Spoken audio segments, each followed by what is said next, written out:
તો ખંભાતના પૂર્વ ધારાસભ્ય ચિરાગ પટેલ કે જેઓ હાલ ભાજપમાં જોડાવા જઈ રહ્યા છે, સીઆર પાટીલ સંબોધી રહ્યા છે, સાંભળીએ ત્યાં.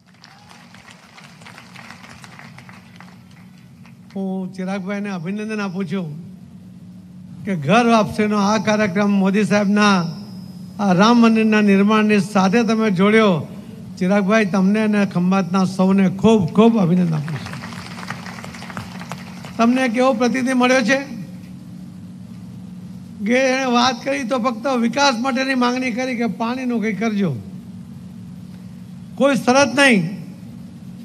અને આજે પણ વિકાસની વાત કરતાં કરતાં એ ઘર થઈ ગયા એવો પ્રતિનિધિ તમને મળે એના માટે તમને ખરેખર ખૂબ અભિનંદન આપું છું. ગુજરાતમાં જે રીતે વિકાસ થયો છે એ વિકાસમાં ખંભાત પાછળ રહી જાય એ હવે નહીં જ બનશે એની પણ તમને ખાતરી આપું છું. આમ તો પૂર્વ ધારાસભ્ય મયુરભાઈ અને સંજયભાઈ આ બંને પણ ખૂબ કામ કર્યું. મયુરભાઈએ તો કેટલી બધી ગ્રાન્ટ લાવ્યા, ખૂબ અહીંયા પૈસા લાવીને કામ પણ કર્યું, ભૂલો બી કરી.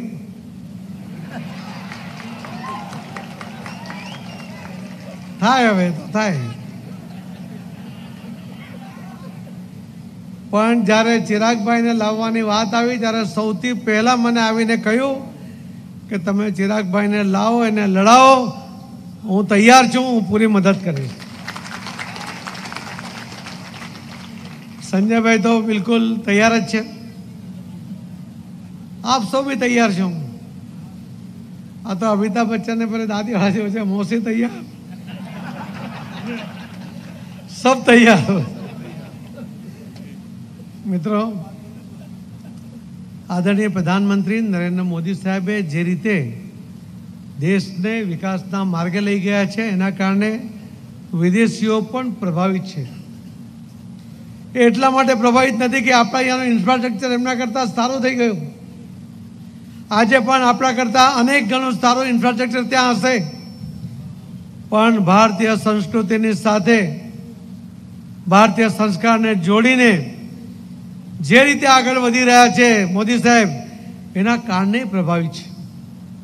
આટલો મોટો દેશ, પ્રાંત, ભાષા, જ્ઞાતિ, પેટા જ્ઞાતિ, અનેક ભાગલાઓના આપણે કહીશ કે રામ મંદિર બન્યું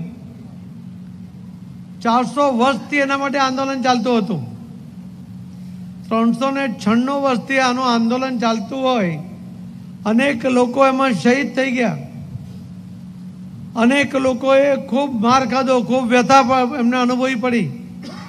અરે હમણાંની વાત છે 90-91માં આજ મુલાયમની પાર્ટી, એની સરકાર આપણા કાર સેવકો પર દંડા, ગોળીબાર, એવા જુલ્મો થયા, કેટલા લોકો જેલમાં ગયા, પણ ડગ્યા નહીં. આ 400 વર્ષની અપેક્ષા એ મંદિરનું નિર્માણ થાય અને એક કાંકરી નહીં ચાલે.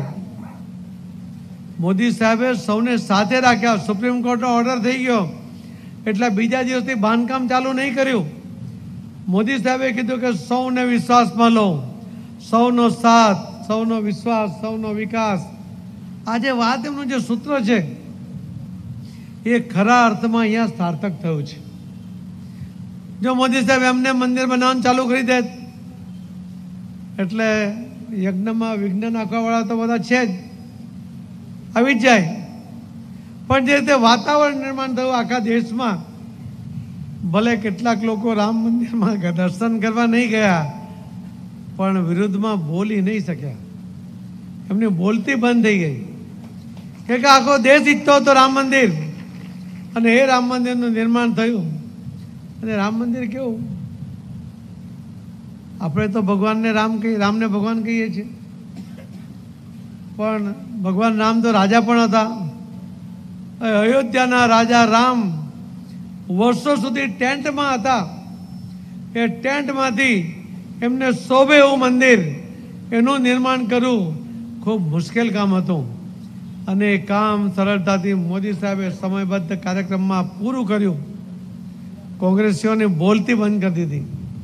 કોંગ્રેસીઓ કોમેન્ટ કરતા હતા, ભારતીય જનતા પાર્ટી એના મેનિફેસ્ટોમાં લખતી હતી કે રામ મંदिर वही बनाएंगे। कांग्रेसियों कहता था कि भाजपा वाला कहते राम मंदिर वही बनाएंगे, तारीख नहीं बताएंगे। अरे मारा वाला तने तारीख भी बतावी दीधी ने, दर्शन भी करवा दीधा બધા। આ તો મોદી છે તો મુમકિન છે। અને એટલે મંદિરનું એ નિર્માણ કરીને ભગવાન રામે તો 14 વર્ષ વનવાસ વેઠ્યો હતો, પણ 400 વર્ષથી એમના માટે મંદિરમાં જગ્યા નહોતી, એના માટે મંદિર બનતું નહોતું। એ મંદિર મોદી સાહેબે બનાવ્યું। આજે રામલલા ત્યાં બેઠા છે, રોજ 5 લાખ લોકો ત્યાં દર્શન માટે આવી રહ્યા છે। હું હમણાં બોરસદ હતો, મેં ત્યાં કહ્યું કે જે રામના નહીં થયા તમારા ક્યાંથી થવાના હતા? અને એટલે જ બધા ઘરે બેઠા છે અને ઘરે જ બેસવાના છે। તમને કદાચ વિશ્વાસ નહીં હોય, મેં 182નો સંકલ્પ કર્યો હતો કે 182 સીટ જીતવી છે। તમને કોઈને વિશ્વાસ હતો ભાઈ? સાચું કહેજો તમને કે આ ભાઈ હું ઠોકમ ઠોક કરે છે એવું લાગતું હતું ને? કેમ બોલો ને સાચું?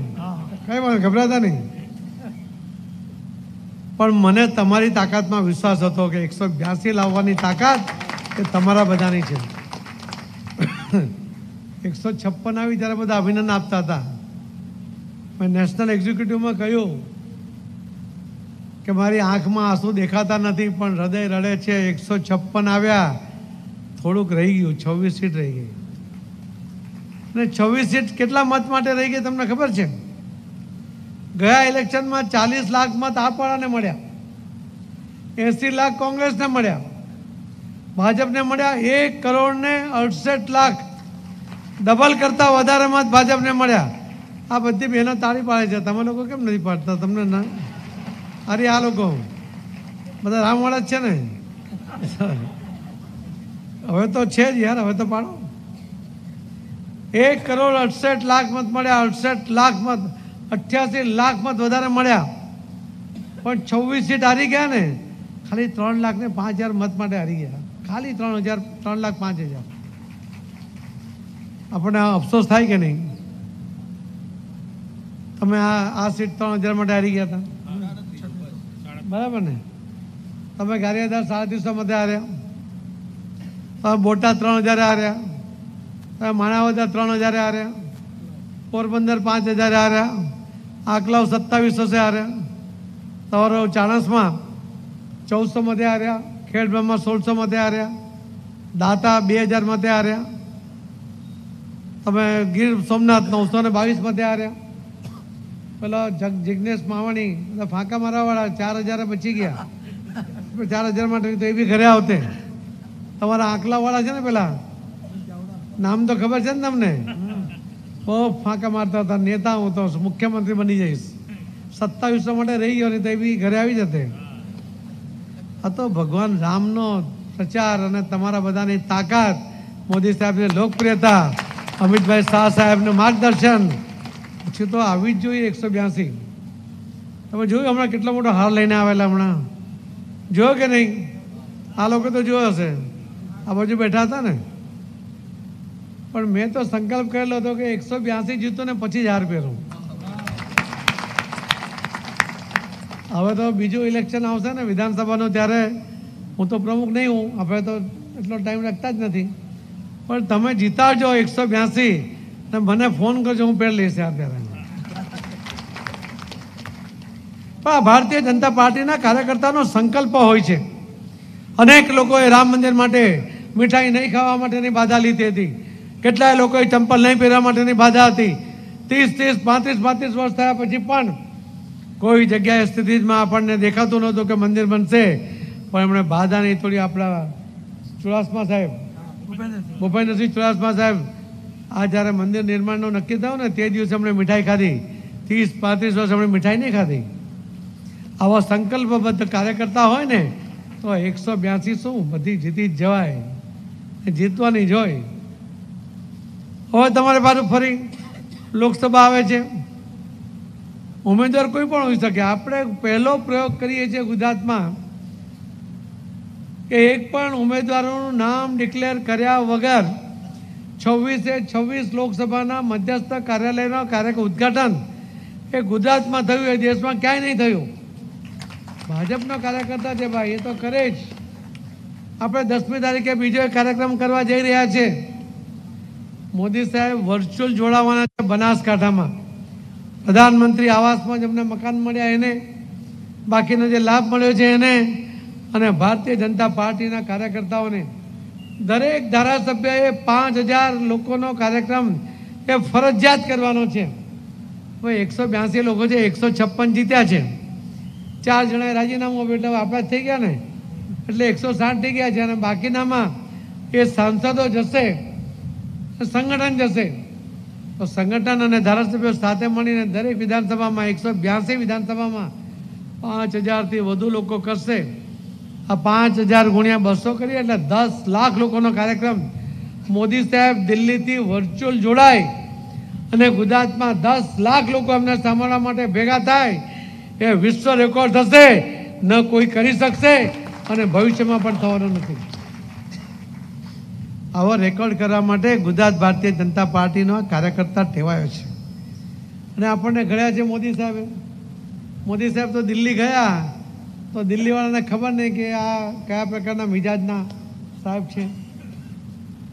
રામ મંદિરની વાત ચાલતી હતી, 370ની વાત ચાલતી હતી, એટલે કાશ્મીરવાળા એક सांसद उभा थे, हमने कहा मोदी जी 370 को हाथ मत लगाना, कश्मीर में खून की नदियां बह जाएगी. बोलो अभी गिदड़ धमकी थी घबराई जाए ये मोदी ने अमित भाई હોય કે ભાઈ બોલો તો ખરા. ગુજરાતનો કોઈ કાર્યકર્તા ના ગભરાય તો મોદી ને અમિતભાઈ તો જરાય ના ગભરાય. 370ની કલમ એક ઝાટકે રદ કરી નાખી. જે ખૂનની નદીઓની વાત કરતા હતા ને એ કાંકરી નહીં ઉડી. એ કાંકરી મારવાની કોઈની તાકાત નહીં હતી. ભારતીય જનતા પાર્ટીની આ સરકાર બન્યા પછી જે આતંકવાદીઓ આવીને બોમ્બ ધડાકા કરતા હતા એ બંધ થઈ ગયા. અને કોઈ ઘૂસ્યા ને તો ઘરમાં જઈને મારી આવ્યા. એ મોદી છે. એર સ્ટ્રાઇક કરી આપણો પાયલોટ પાકિસ્તાનની હદમાં પડ્યો. દુશ્મન દેશનો પાયલોટ પકડાય એને 24 કલાકમાં સહી સલામત પાછો આપવો પડે ને, એ મોદી સાહેબની તાકાત છે. એને પકડ્યા પછી એને એક ઉજળતો નહીં પડી શક્યો. પાકિસ્તાનની તાકાત નહોતી. સંસદમાં ઠરાવ કરીને તરત જ એને ભારતને સુપ્રત કરી દીધો. આ દિન સુધી આવો કોઈ પણ વિદેશ એટલે આપણા વિરોધીઓનો કોઈ પણ દેશમાં કોઈ પાયલોટ પકડાયો હોય કે સૈનિક પકડાયો હોય એને 24 કલાકમાં સહી સલામત પાછો આપવો પડે ને, એ ભારતનો જ બનાવ છે. ઇતિહાસમાં ક્યાંય આવો બનાવ નોંધાયો નથી. એવી પાર્ટી હોય કે જે 370 રદ કરે, એવી પાર્ટી હોય કે જેની સ્થાપના પછી 1980માં ભારતીય જનતા પાર્ટીની સ્થાપના પછી દરેક ઇલેક્શનમાં મેનિફેસ્ટોમાં જેટલા વચનો આપ્યા હતા મોદી સાહેબે આ તમામ વચનો પૂર્ણ કર્યા છે. તમે ફક્ત રામ મંદિરને યાદ કરો છો, તમે ફક્ત 370ની કલમને યાદ કરો છો, તમે ફક્ત 3 તલાકને યાદ કરો છો, પણ એક એક કામ જેટલા વચનો હતા ને આજ દિન સુધીમાં એ બધા વચનો જો કોઈએ પૂર્ણ કર્યા એ ભારતીય જનતા પાર્ટીની સરકારમાં મોદી સાહેબે કર્યા છે. અને એવી પાર્ટીને છોડીને કોંગ્રેસમાંથી જીતીને આવવા તો શું ફાયદો? એ ભૂલ સમજાય ચિરાગને એટલે ચિરાગ સમજી ગયો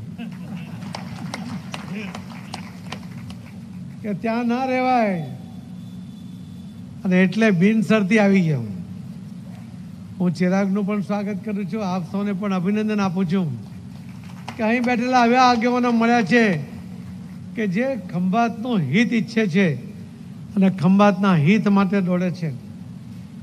મોદી સાહેબે હમણાં સંકલ્પ કર્યો 4 વસ્તુ માટે કહ્યું. એમણે કહ્યું કે મારે પહેલું કામ કરવું છે આ દેશના યુવાનો માટે. આ દેશના યુવાનો માટે મોદી સાહેબ સંકલ્પબદ્ધ છે. એમને ટેલેન્ટનો ઉપયોગ કરવો, એમને સ્વાવલંબી બનાવવા, એમને નિરાશ નહીં થવા દેવા. આ દેશનો યુવાન નિરાશાની ઘરતામાં ન જાય એના માટે મોદી સાહેબ સંકલ્પબદ્ધ છે.